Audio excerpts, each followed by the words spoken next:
निहारपुर नामक गांव में विद्या अपने माता पिता के साथ रहा करती थी। विद्या के पिता बहुत बीमार थे। वो बिस्तर से उठ भी नहीं पाते थे। विद्या की माँ उसके पिता की सेवा और घर का काम किया करती थी। उनका घर चलाने के लिए विद्या को काम करना पड़ता था। विद्या के पिता कुम्हार थे।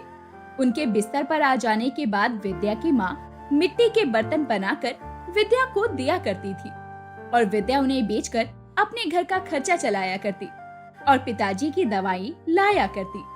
आज भी विद्या मिट्टी के बर्तन बेचकर अपने पिता के लिए कुछ दवाइयाँ लेकर घर आई और अपनी माँ से बोली, माँ ये लो पिताजी की दवाइयाँ और पिताजी को खिला दो। हाँ बेटा, बहुत अच्छा किया तूने जो पिताजी की दवाइयाँ ले आई। तेरे पिताजी बड़ी ही तकलीफ में है। विद्या की माँ और विद्या दोनों मिलकर विद्या के पिताजी के कमरे में पहुँचे। तब विद्या की माँ बोली, देखिए जी, विद्या आपके लिए दवाइयाँ ले आई है। मेरी बिटिया को मेरे कारण कितना कष्ट उठाना पड़ रहा है। जिस उम्र में मुझे इसे पालना चाहिए उस उम्र में ये मुझे पाल रही है। ऐसे जीवन का भी क्या अर्थ है। पिताजी, आपको कितनी बार कहा है कि ऐसी बातें मत किया कीजिए। आपका होना ही मेरे लिए बहुत बड़ा सहारा है। आप दोनों की सिवा मेरा है ही कौन इस दुनिया में। अब चलिए जल्दी से दवाइयाँ खा लीजिए। इसी तरह समय बीत रहा था। विद्या रोज कुछ ना कुछ करके कुछ पैसे घर लेकर आती। उन्हीं पैसों से घर का खर्चा चला करता। अब दिवाली आ रही थी। एक दिन विद्या की माँ विद्या से बोली, बेटा विद्या, दिवाली आ रही है, क्यों ना हम कुछ दिए बनाएं और उन्हें बेचें। ठीक है माँ, कल से आप दिए बनाना शुरू करो और मैं बाजार जाकर उन दियों को बेच दूंगी। अगले दिन विद्या की माँ कुछ दिए बनाकर विद्या को दे देती है। विद्या उसे लेकर बाजार पहुँचती है। विद्या बाजार में बैठकर वो दिए बेच रही थी। दिए ले लो दिए, सुंदर सुंदर मिट्टी के दिए। दिवाली में अपने घर को दियों से जगमगा दो। दिए ले लो दिए। विद्या बहुत आवाज लगाती है, लेकिन उसकी दुकान पर कोई नहीं आता, क्योंकि अब लोग आसपास की बड़ी दुकानों से दिए ले रहे थे। ये देखकर विद्या बहुत उदास थी। तभी एक ग्राहक आया और विद्या से बोला, लड़की, ये दिए कितने के दिए? ले लो बाबूजी, 50 के 5 दिए हैं, 10 का 1। इतने महंगे दिए भला कौन खरीदता है? 50 के 5 नहीं, 50 के 7 दिए दोगी तो मैं ले लेता हूँ। ठीक है बाबूजी, आप मुझे दे दीजिए। इसी तरह विद्या कुछ दिए बेच देती है और शाम को विद्या बचे हुए दिए और पैसे लेकर अपने घर की तरफ आ रही थी। तभी उसने रास्ते में एक बड़ी सी कपड़ों की दुकान देखी। विद्या ने देखा कि एक लड़की अपने माता पिता के साथ उस दुकान से कपड़े खरीद रही थी। विद्या का मन भी कपड़े खरीदने के लिए ललचा गया। विद्या उस बड़ी सी दुकान के अंदर गई और दुकानदार को बोली, भैया ये नीली वाली फ्रॉक कितने की दोगी? ये 1700 की फ्रॉक है। पर तू क्यों पूछ रही है लड़की? इतनी महंगी फ्रॉक भला तू कैसे लेगी? हाँ, एक काम कर, वो पीली वाली फ्रॉक देख रही है, वो 700 की है। चाहिए तो बता, पैक कर देता हूँ। ये सुनकर विद्या ने अपने हाथ में रखे पैसों को देखा जो सिर्फ 400 ही थे। विद्या दुकानदार से बोली, लेकिन भैया मेरे पास तो सिर्फ 400 है। क्या 400 की कोई फ्रॉक नहीं है आपके पास? ये बड़ी दुकान है, यहाँ इतने सस्ते कपड़े नहीं मिलते। इतने की फ्रॉक लेना है तो जाकर ठेले पर देख। चल जा यहाँ से। पता नहीं कहाँ कहाँ से लोग दिमाग खराब करने के लिए दुकान पर आ जाते हैं। चल निकल यहाँ से और दोबारा आना मत यहाँ। विद्या को दुकानदार की बात का बहुत बुरा लगता है, लेकिन वो करती भी तो क्या। विद्या दुकान से बाहर निकल। उसके बाद विद्या देखती है कि सामने एक कपड़ों का ठेला लगा हुआ था, जहाँ पर कुछ फ्रॉक भी टंगी हुई थी। विद्या जल्दी से उस ठेले के पास जाती है और पूछती है, भैया मेरे नाप की फ्रॉक है क्या? हाँ हाँ बिल्कुल है। ठेले वाले ने विद्या को 3-4 फ्रॉक दिखाए। विद्या को सफेद कलर की फ्रॉक बहुत पसंद आई। विद्या ने पूछा, भैया ये सफेद फ्रॉक कितने की है? ये 350 रुपए की है, पैक कर दूं? दुकानदार की बात सुनकर विद्या ने अपने हाथों की तरफ देखा। विद्या के पास केवल 400 थे। फिर विद्या अपने मन में सोचने लगी, मेरे पास तो केवल 400 ही है। अगर मैं 350 की फ्रॉक ले लूंगी तो मैं पिताजी की दवाइयाँ और अपने घर का राशन कैसे लेकर आऊंगी?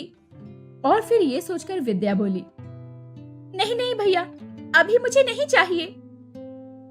इतना बोलकर विद्या रास्ते से घर के लिए राशन और पिता की दवाई खरीद कर अपने घर आ गई। उसने अपनी माँ को राशन और दवाइयाँ दे दी और फिर बोली, माँ बाहर कितनी रौनक लगी है। लोगों के घरों में साफ सफाई हो रही है, बच्चे खेल रहे हैं, लोग अपने घरों में लाइटें सजा रहे हैं। मुझे ये सब देखकर बहुत अच्छा लगता है। मैं बाहर घूमने जा रही हूँ। विद्या अपनी माँ को ऐसा कहकर बाहर घूमने चली जाती है। बाहर लोगों के घरों में दिवाली की तैयारियां चल रही थी। ये देखकर विद्या बहुत उदास हो जाती है और अपने मन में सोचती है, काश हमारे पास भी पैसे होते तो मेरे पिताजी मुझे भी नए कपड़े दिलाते, हम भी अपने घर को रोशनी से सजाते। भगवान जी, आपने हमारे घर में इतनी गरीबी क्यों दी? विद्या यही सब सोचकर बहुत उदास हो जाती है। वो बैठकर रोने लगती है। उसी समय परी नताशा अपनी सहेली साधना के साथ दिवाली की तैयारी देखने के लिए शहर घूमने निकली थी। तभी अचानक परी नताशा की नजर जोर जोर से रोती हुई विद्या पर पड़ी। नताशा अपनी सहेली से बोली, साधना, ये कौन लड़की है जो इतना रो रही है? दिवाली तो खुशियों का त्योहार है, फिर ये इतना रो क्यों रही है? हाँ परी साधना, ये बहुत दुखी लगती है।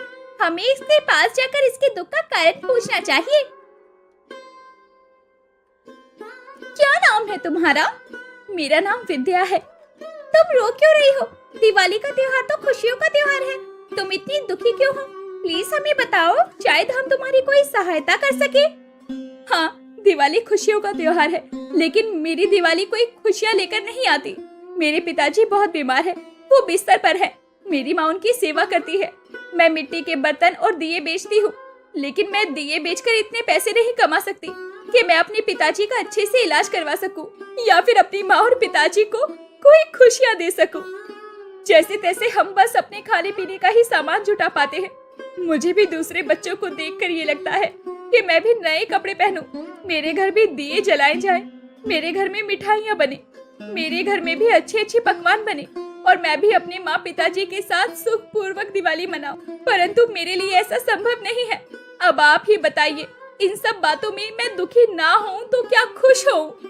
विद्या ऐसा कहकर फिर से रोने लगती है। नताशा विद्या पर बहुत दया दिखाती है। नताशा विद्या से कहती है, विद्या तुम रो मत, मैं तुम्हारी मदद करूंगी। ऐसा कहकर नताशा उसे एक दिया देती है और कहती है, विद्या तुम ये दिया रख लो, ये मेरी तरफ से तोहफा है, इसे अपने घर में जला देना। तुम्हारा पूरा घर रोशनी से जगमगा उठेगा। मैं कल फिर से आऊंगी, तो मुझे कल यही मिलना। और उस दिए को लेकर विद्या अपने घर आ गई। उसने अपनी माँ को सारी बात बताई। फिर उन लोगों ने मिलकर उस दिए को जला दिया। दिए के जलते ही उनका सारा घर रोशनी से जगमगा उठा। उस दिए की रोशनी इतनी थी कि 50 दिए मिलकर भी उस एक दिए का मुकाबला नहीं कर पाते। वो दिया किसी हीरे की तरह चमक रहा था। आसपास के बहुत सारे बच्चे और बहुत सारे लोग उस दिए को देखने के लिए विद्या के घर के बाहर इकट्ठा हो गए। विद्या की माँ और विद्या भी उस दिए को देखकर काफी हैरान थे। एक औरत विद्या की माँ से बोली, अरे बहन, तुम्हारा ये दिया तो हीरे की तरह जगमगा रहा है। आज से पहले मैंने इतना जगमगाता हुआ दिया कभी नहीं देखा। क्या ये दिया तुमने खुद बनाया है? विद्या की माँ को समझ नहीं आया कि उसे क्या बोले, इसीलिए उसने कहा, हाँ बहन जी, ये दिया मैंने ही बनाया है। तुम मुझे भी एक ऐसा ही दिया बनाकर दे दो। तुम जितने पैसे बोलोगी मैं उतने पैसे दे दूंगी। मैं ये दिया खरीदने को तैयार हूँ। ठीक है बहन जी, आप कल आ जाना, आपको दिया मिल जाएगा। वो लोग वापस चले गए। उसके बाद विद्या की माँ विद्या से बोली, बेटा विद्या, ये दिया तो बहुत ही अच्छा है। जिसने तुम्हें ये दिया दिया है, अगर हम उससे कुछ दिए और खरीद ले तो हम दुगने दामों में वो दिए बेचकर पैसे कमा सकते हैं और हमारी गरीबी कुछ कम हो सकती है। ठीक है माँ, दीदी ने कहा था कि कल वो मुझसे मिलने आएंगी। जब वो कल मुझसे मिलने आएंगे तो मैं उनसे कुछ और दिए मांग लूंगी और फिर हम उन्हें बेच देंगे। मैं फिर अपने लिए और आपके लिए और बाबा के लिए नए कपड़े भी खरीदूंगी। हम ढेर सारी मिठाई भी लेंगे।